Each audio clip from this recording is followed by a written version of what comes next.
Dear friend, today is our lecture number 6 from Life Processes in Living Organism Part 2. त्याच्यामध्ये lecture number 6 आपल्याला बघायचं very important topic menstrual cycle. खूप important आहे. 5 मार्क्ससाठी exam मध्ये विचारले जाण्याचे चान्सेस आहेत. आणि व्हिडिओच्या शेवटी आपण याच्यावर क्वेश्चन कसे विचारले जातात किंवा प्रिव्हियस बोर्ड एक्झाम मध्ये याच्यावर क्वेश्चन कसे विचारले गेलेले ते सुद्धा मी लास्टला देणार आहे. Okay, then we will start then. First point from menstrual cycle. Menstrual cycle is a natural and repetitive process in mature women. Mature women मध्ये ह्या प्रोसेस रिपिटेशन होत राहतं एव्हरी 28 to 30 days, म्हणजे प्रत्येक महिन्याला रिपिटेशन होत राहतं. This is a natural process. Simple point. First one is very simple point.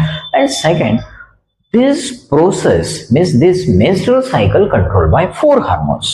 4 hormones ची नावं मी इथे दिलेली आहेत. Name of 4 hormones are first one follicle stimulating hormone, short मध्ये त्याला आपण FSH. Second one luteinizing hormone, त्याला आपण शॉर्ट मध्ये LH म्हणायचे. And third one estrogen, fourth one progesterone. हे 4 हार्मोन्स आहेत. अँड या 4 hormones through menstrual cycle control केली जाते. कुठं सिक्रेशन होतं, कुठं प्रोडक्शन होतं ते आता हे पहा. First and second means FSH and LH secreted by pituitary gland. Pituitary gland through secrete होतात. And third and fourth one secreted by ovary. Inside the ovary, ओरीच्या आतमध्ये सिक्रेशन होतं कोणाचं? Estrogen and progesterone. क्लिअर आहे? Simple आहे. 4 हार्मोनची नावं लक्षात ठेवायचे. कधी कधी क्वेश्चन येऊ शकतो which hormone control the menstrual cycle, तेव्हा तुम्हाला 4 हार्मोनची नावं लिहावी लागतात. Next point, in menstrual cycle first 4 to 5 days, पहिले 4 ते 5 दिवस जो टाइम आहे, जो कालावधी आहे, that is called as menstruation period. त्याला मेन्स्ट्रुएशन पिरियड म्हणायचे. त्याला का म्हणायचे मेन्स्ट्रुएशन पिरियड? आपल्याला इथे स्टडी करायचंय. फर्स्ट ऑफ ऑल ते माहित असणे अगोदर आपल्याला इंडोमेट्रियम काय हे माहित असणं गरजेचं आहे. That's why look at the picture. पिक्चरकडे पहा. काय दिले पिक्चर मध्ये? This is a female reproductive system. Female reproductive system and that uterus label केलेले. लेबल मध्ये दिसतो वर एक इंडोमेट्रियम दिसतो. What is endometrium then? Endometrium is the inner lining of the uterus. युटेरसच्या आतमधली जी लाईन्स आहे, एरिया आहे, जो स्पेस आहे, त्यालाच आपण इंडोमेट्रियम म्हणतो. इंडोमेट्रियम क्लिअर असेल. आणि युटेरस मीन्स गर्भाशय. मराठीमध्ये आपण गर्भाशय म्हणतो, तिथे गर्भाची वाढ होते. ओके. फर्स्ट 5 days मध्ये काय होत असेल इंडोमेट्रियमचं ते आपल्याला स्टडी करायचे. फर्स्ट 5 days इंडोमेट्रियम मध्ये काय काय चेंजेस होतात? Endometrium start to degenerate. Degeneration होतं means break down of tissue present in the endometrium. Endometrium मध्ये जे टिश्यू सेल आहे त्याचं ब्रेकडाऊन होतं आणि डिजनरेट व्हायला स्टार्ट होतं आणि ब्लिडिंग होतं. आणि ओव्हम जो आहे डिस्कार्ड थ्रू द वजायना थ्रू तो बॉडीच्या बाहेर डिस्कार्ड केला जातो. एवढे चेंजेस होतात फर्स्ट 5 days, 4 to 5 days या दिवसांमध्ये. म्हणून फर्स्ट 5 days याला काय बोललेले आपण? Menstruation period. मेन्स्ट्रुएशन पिरियड मध्ये काय काय चेंजेस झालेले आहेत आपण आत्ताच सांगितलेले. इंडोमेट्रियमचं डिजनरेशन अँड ब्लड फ्लो होतो बॉडीच्या बाहेर. ओव्हम सुद्धा unfertilize ovum discarded through the blood through बॉडीच्या बाहेर डिस्कार्ड केला जातो. इथपर्यंत क्लिअर आहे. And at the same time pituitary gland secrete FSH hormone pituitary gland कडून सिक्रेट केला जातो. तर पहा इथं पिक्चर दिलेले जे तुमच्या टेक्स्टबुक मधूनही दिलेलं पिक्चर आहे. टेक्स्टबुक मधून दिलेलं पिक्चर आहे. लोक त्या पिक्चर मध्ये काय दाखवलंय? फर्स्ट 5 days डायग्रामच्या एकदम खाली बॉटमला पहा. फर्स्ट 4 to 5 days मध्ये 2 लाईनिंग दिसतात. म्हणजे तिथपर्यंत काय मेन्स्ट्रुएशन पिरियड म्हणायचे. मेन्स्ट्रुएशन पिरियड पहिल्यांदा युटेरस कसा होता? थिक दिसतो. हळूहळू थीन होत जातो. फर्स्ट डेला तो थिक होता आणि नंतर 4 to 5 days कडे तो थीन होत जातो. मीन्स काय होत जातं? Degeneration of endometrium. इंडोमेट्रियमचं डिजनरेशन होतं. आणि दॅट पिरियड मीन्स 1 to 5 daysच्याच पिरियडला आपण मेन्स्ट्रुएशन पिरियड म्हणतो. Simple. Okay. Next 5 to 14 days. 5 to 14 days चा पिरियड असतं. That is called as regeneration of endometrium. आत्ताच आपण बघितलं होतं इंडोमेट्रियमचं डिजनरेशन होतं. मग 5 days पासून 14 days पर्यंत परत काय होतं, रिजनरेशन व्हायला स्टार्ट होतं. तो का होतो, कसा होतो, कोण करतो, मग ते आपल्याला इथं बघायचंय. त्याच्या अगोदर first of all what is mean by follicle. Follicle काय ते स्टडी करावं लागेल. फॉलिकल पिक्चरमध्ये पहा, पिक्चरमध्ये follicles present inside the ovary. ओरीच्या आतमध्ये फॉलिकल्स असतात. Many follicles are there in that. Inside the follicle small oocyte is there. त्याच्यामध्ये oocyte पण असतो, छोटासा दिसतो oocyte. आता हे काय होतं नेमकं, आणि आत्ताच आपण ह्याच्या अगोदर बघितलेलं आहे की पिट्युटरी ग्लँड थ्रू काय प्रोडक्शन झालेलं आहे, काय सिक्रेट झालेलं आहे. FSH. FSH means what, follicle stimulating hormone. मग हा follicle stimulating hormone, under the effect of follicle stimulating hormone, one of the follicle start develop along with oocyte. oocytes बरोबर हा फॉलिकल डेव्हलप व्हायला स्टार्ट होतो. Complete development होते. कोणाच्या इफेक्टमुळे, due to the FSH मुळे. And this developing follicle secrete estrogen. हा जो डेव्हलपिंग फॉलिकल आहे ना, तो काय करतो, इस्ट्रोजन सिक्रेट करतो. इस्ट्रोजन, आणि इस्ट्रोजन सिक्रेट झाला, कुठे सिक्रेट झाला, इनसाइड द ओरी. कळते का काय काय होतंय. व्हॉट हॅपन्स हिअर, काय काय झालेलं माहितीये.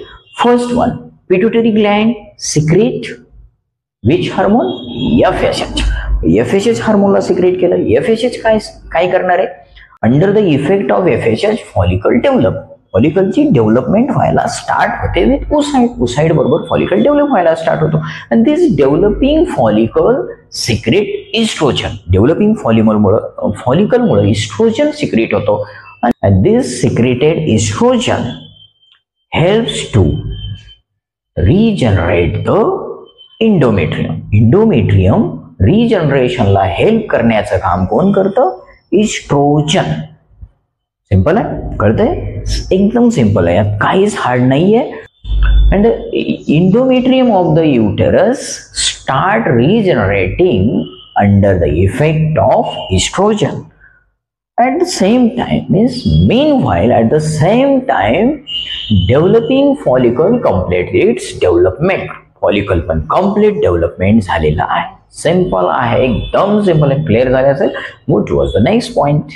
And this developed follicle burst under the effect of luteinizing hormone. Luteinizing hormoneच्या इफेक्ट मुळे हा जो फॉलिकल आहे तो ब्रस्ट होतो, फुटतो. फुटल्यानंतर काय होतं, oocytes बाहेर पडतो. oocytes release from that follicle. Follicle मधून oocyte रिलीज झालेला आहे. and this process is called ovulation. याला ओव्हुलेशन म्हणायचं. ओव्हुलेशन कधी होतं, 14 या 15 डेला. मेस्ट्रुअल सायकलच्या 14 किंवा 15 डेला काय होणार आहे, ओव्हुलेशन. ओव्हुलेशन पिरियड 14 और 15 डे. सिंपल आहे. ओव्हुलेशन पिरियड लक्षात ठेवायचं, 14 किंवा 15th डे दिवशी ओव्हुलेशन होतो. मीन्स oocytes रिलीज होतो. कुठून रिलीज होतो, फॉलिकल मधून रिलीज होतो. कुणामुळे रिलीज होतो, under the effect of luteinizing hormone. Next one, आता हा आपला पिरियड झाला 5 to 15 डेजचा पिरियड संपलेला आहे. ओव्हुलेशन पण झालेलं आहे. रिजनरेशन ऑफ एंडोमेट्रियम सुद्धा झालेलं आहे कम्प्लीट. आता नेक्स्ट वन, तर नेक्स्ट तुम्हाला इथं पिक्चर मध्ये दिसत असेल ती डायग्राम, मेन्स्ट्रुअल सायकलची डायग्राम आहे. फ्रॉम युअर बुक मधली डायग्राम आहे. फर्स्ट आहे आपण फर्स्ट टू 14 या 15 डेज पर्यंत दिसलेलं सगळं त्या डायग्राम मध्ये दिसतं. फर्स्ट फॉलिकल छोटा होता, हळूहळू डेव्हलप होत होत होत होत गेलेलं आहे. फॉलिकल पासून इस्ट्रोजन सुद्धा डेव्हलप झालेलं आहे. पहिल्यांदा काय झालं होतं, डिजनरेशन झालं होतं. कुणाचं, एंडोमेट्रियम मीन्स युटेरस मधले चेंजेस झालेले आहेत.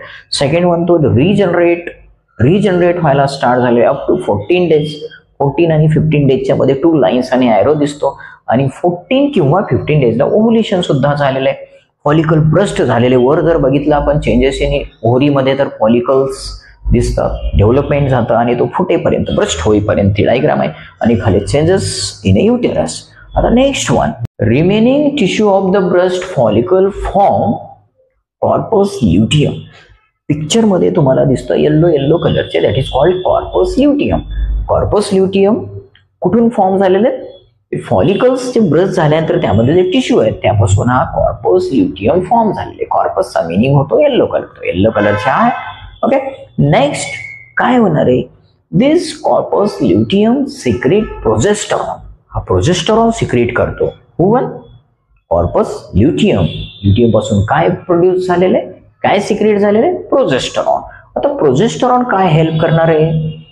Under the effect of progesterone endometrial gland secretes their secretion. तो इंडोमेट्रियल ग्लँड आहे, इंडोमेट्रियम मध्ये काही ग्लँड्स असतात, ते सिक्रेट देअर सिक्रेशन, ते त्यांचं सिक्रेशन करतात. And due to this, such endometrium is ready to implant embryo. Embryo implantation साठी असा इंडोमेट्रियम रेडी असतो. इम्प्लांटेशन एम्ब्रियो झालेले आपण अगोदर स्टडी केलेलं आहे. इम्प्लांटेशन काय ते पण स्टडी केलेले आहे.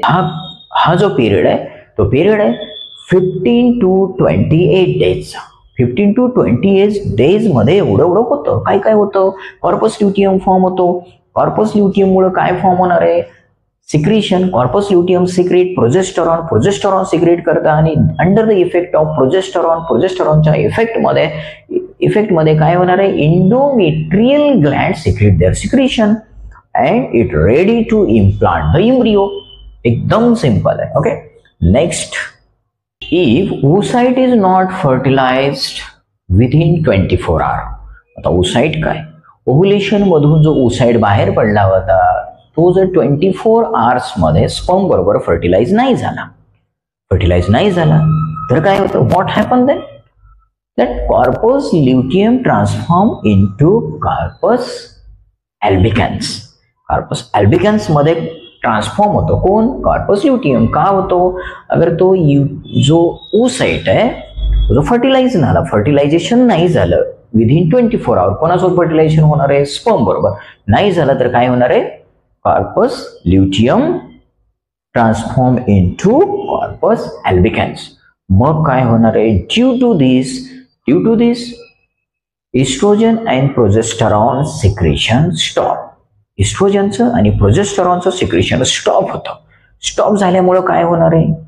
त्यांचं जर सिक्रेशन जर स्टॉप झाला at the time degeneration of endometrium start.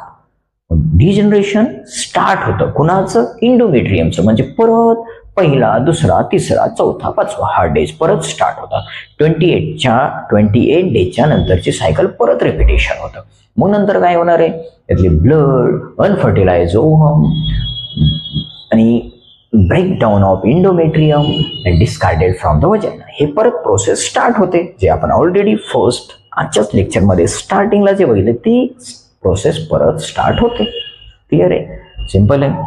If the women is not pregnant, समजा वुमेन प्रेग्नंट नाही झाली, स्पर्म ओव्हम बरोबर फर्टिलाइज नाही झाला, तर this process menstrual cycle keeps repeating after 28 days.